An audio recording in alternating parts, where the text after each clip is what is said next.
মোটের ওপর তুমি বেশ ভালোই আছো, তাই না অনিন্দদা? আমি ভালো থাকলে তুমি খুশি হবে না? হ্যাঁ হয়তো। ভালো থাকবে বলেই তো আমি বাড়ি ছাড়তে বারণ করেছিলাম। তুমি বাড়ি ছাড়লে কেন অনিন্দদা?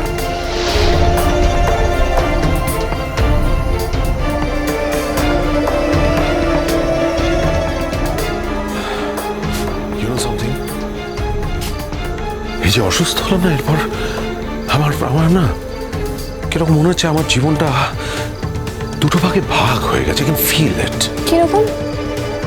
এই যে এই ঘরে আমি আছি, এই বিছানায় আমি শুয়ে, বড় একা লাগে। তুমি বললে বিশ্বাস করবে না, আই মিস ইউ। সবসময় তোমার কথা মনে হয়, তোমার উপস্থিতির অভাব বোধ করি আমি। আবার আমি জানি না সকলের একই রকম মনে হয় কিনা। আমার মনে হয় তুমি যদি আমার সঙ্গে থাকতে এখানে এদের সকলের মধ্যে, না I just want to say যে একটা মানুষের সঙ্গে আরেকটা মানুষের তো শুধুমাত্র শারীরিক সম্পর্ক হয় না, মনের মিলও তো একটা ব্যাপার। আমি তো মনে মনে তোমার উপর নির্ভর করি। তোমার সঙ্গে কথা বলতে আমার ভালো লাগে। তোমার কথা যখন ভাবি, তোমার সঙ্গে যখন কথা বলি, কতটা বুঝতে পেরেছি। টু কাট ইট শর্ট, তোমার হয়তো সবাইকে নিয়ে থাকতে ভালো লাগে। তোমার শ্রীময়ীকেও দরকার, তোমার জুনকেও দরকার। তোমার শ্রীময়ীকে দরকার কারণ শ্রীময়ী শারীরিকভাবে তোমার সেবা যত্ন করে, সেটা তোমার দরকার। আর তোমার জুনকে দরকার কারণ জুন তোমার মনের সেবা যত্ন করে। কিন্তু আমি সেটা চাই না। আমি খুব ইউনি ডাইমেনশনাল একটা লোক। আমি একই সঙ্গে দুটো জিনিস ট্যাকেল করতে পারি না। তুমি যে কথাটা আমাকে বললে না, আমি খুব অপমানিত বোধ করলাম। I am sorry. আমি তোমাকে অপমান করার জন্য কথাটা বলতে চাইনি। একটা মেয়ে কিসে অপমানিত হয় সেটা যদি তুমি বুঝতে পারতে না, তাহলে তুমি এই কথাটা আমাকে বলতে না। I am sorry. বিশ্বাস করো জুন, আমি না সেইভাবে কথাটা বলিনি। আমি জাস্ট বলতে চেয়েছি আমি তোমায় খুব মিস করি। আমি বাড়িতে আছি, বেরোতে পারছি না। তুমি যদি জাস্ট একবার করে প্রত্যেকদিন আমার বাড়িতে আসো, আমার সঙ্গে দেখা করে যাও, দ্যাটস ইট। তোমার পরিবারের সদস্যরা আমাকে অপমানিত করবে বলে? হ্যাঁ, আর এখন তো কেবল তোমার ছেলে নয়, তোমার ছেলের বউ আমাকে জানায়, তাই বলছে। কদিন আগে এই বাড়িতে এসে এখন ফনা তুলছে। আশ্চর্য ব্যাপার। কেন বলো তো, কেন? মানে আমি কেন এতগুলো কথা শুনবো? আমি ওদের খাই না পড়ি, বলো তো? আর তুমি কি কোনো বাচ্চা ছেলে? আমি কি জোর করে টেনে তোমাকে এই বাড়ি থেকে নিয়ে গেছিলাম, বলো? না, কোনোটাই নয়।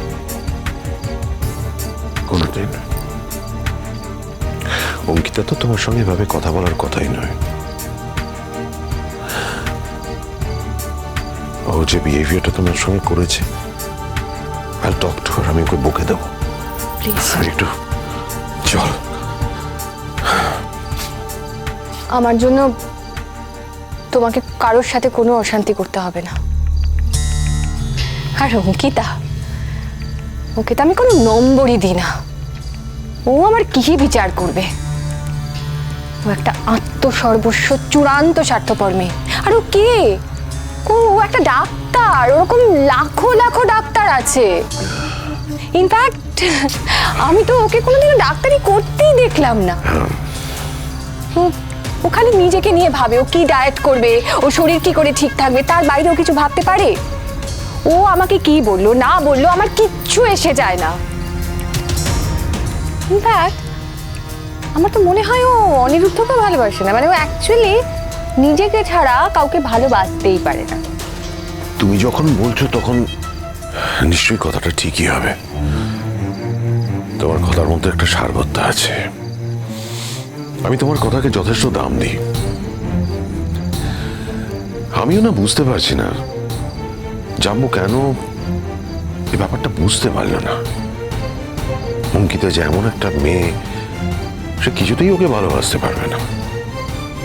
ও কাউকে ভালোবাসতে পারেই না নিজেকে ছাড়া। শোনো, অঙ্কিতাকে নিয়ে না আমার জাস্ট কোনো মাথা ব্যথা নেই। হ্যাঁ, ওকে নিয়ে বা ওর সঙ্গে কথা বলে আমি সময় নষ্ট করতেই চাই না। কিন্তু ও যদি আমাকে অপমান করে আমি কিন্তু ওকে ছেড়ে কথা বলবো না অনিন্দদা। অফকোর্স, একদম ভীষণভাবে বকে দেবে। আমিও তো শাসন করে দেবো, আমি বলে দেবো আমার কোনো গেস্টের সঙ্গে ও যেন খারাপ ব্যবহার না করে। আমি না একটা কথা কিছুতেই বুঝতে পারছি না অনিন্দদা, জানো একটা সময় তো ছিল যে ও শ্রীময়ীকে সহ্যই করতে পারতো না, কত খারাপ খারাপ কথা বলতো, অপমানজনক কথা বলতো। তুমিও তো বলেছো, আমি ইনফ্যাক্ট দেখেছি তোমায় প্রতিবাদ করতে। তারপরে হঠাৎ কি হলো যে ও শ্রীময়ীকে নিয়ে কিছু বললেই ফোঁস করে ওঠে? এটা আমিও খেয়াল করেছি। কেন জানো? কেন? আমার মনে হয় শ্রীময়ী মুখে মুখে ওর যোগান দেয়।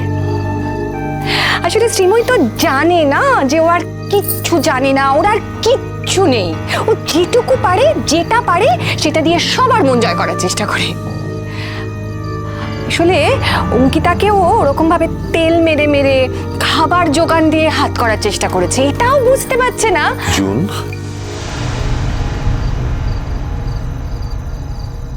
এসো। Come.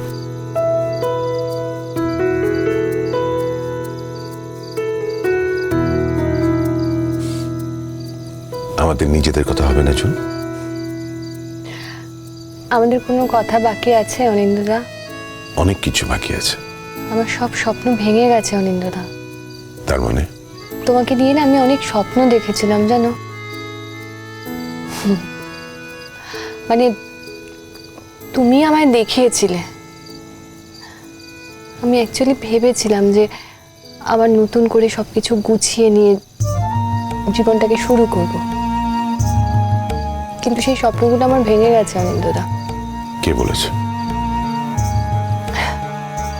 তুমি কেন আমায় বোকা বানাচ্ছ অনিন্দদা? কেন আমায় ভুলাচ্ছ? আমি তো জানি তুমি শ্রীময়ীকে কোনোদিনও ডিভোর্স দেবে না। জুন, শ্রীময়ের সঙ্গে আমার ডিভোর্স হোক না হোক, আমি তোমার সঙ্গে যে স্বপ্নটা দেখেছি সেটা নিয়ে তো আমরা দুজন একসঙ্গে বাঁচতে পারি, তাতে তো কোনো বাধা নেই। তুমি আবার সেই পুরনো কাসুন্দি ঘাঁটছো।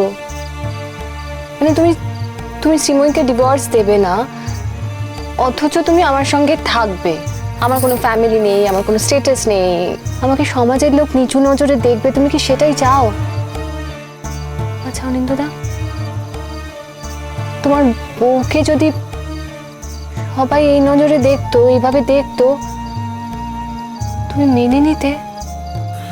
জুন, জুন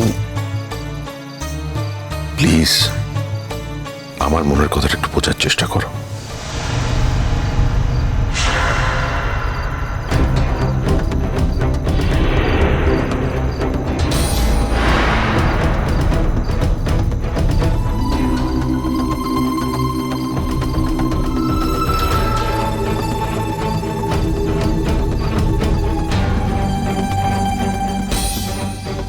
দু হাত জোড়া ছিল তো, তাই দরজাটা নক করতে পারিনি।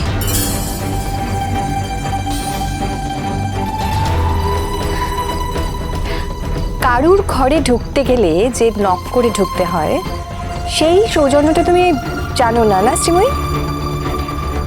আসলে তুমি সবই জানো। তুমি যা করেছো ডেলিবারেটলি করেছো। 25 বছরের অভ্যেস তো।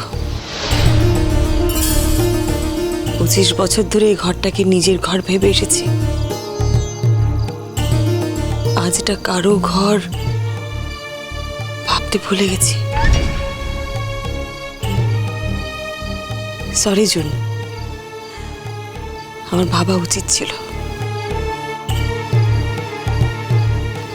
লুচি ভাজছিলাম, তোমার জন্য একটু লুচি দিয়ে গেলাম, খেয়ে নিও জুন। আমি লুচি খাবো না। কেন খাবে না? কেন? অফিস থেকে এসছো, খিদে পেয়েছে নিশ্চয়ই। আমি বানিয়েছি বলে খাবে না? ওসব বাজে সেন্টিমেন্ট আমার নেই। যারা গেঁয়ো ভূত, যারা নিজেদেরকে ডেভেলপ করতে পারে না, তাদের ওই সমস্ত সেন্টিমেন্ট থাকে শ্রীময়ী, আমার নেই।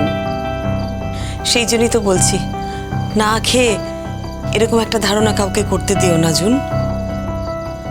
আচ্ছা একটা অন্তত খাও। তোমার তো এখন স্টু খাবার কথা, দিয়ে গেলাম, খেয়ে নিও। তুমি নুন দিয়েছো একটু? না, সকালবেলা তোমার খেতে খুব অসুবিধে হয়েছে আমি জানি। একেবারে আলুনি খাবার তো, ওরকম তো তুমি খাও না। তবে এখন মনে হয় তোমার খেতে খুব একটা অসুবিধা হবে না। তার মানে নুন দিয়েছো, একটুখানি নুন দিয়েছো? না, নুন দিইনি। তবে ওটা আর নুন ছাড়া আলুনি বলে তোমার এখন মনে হবে না।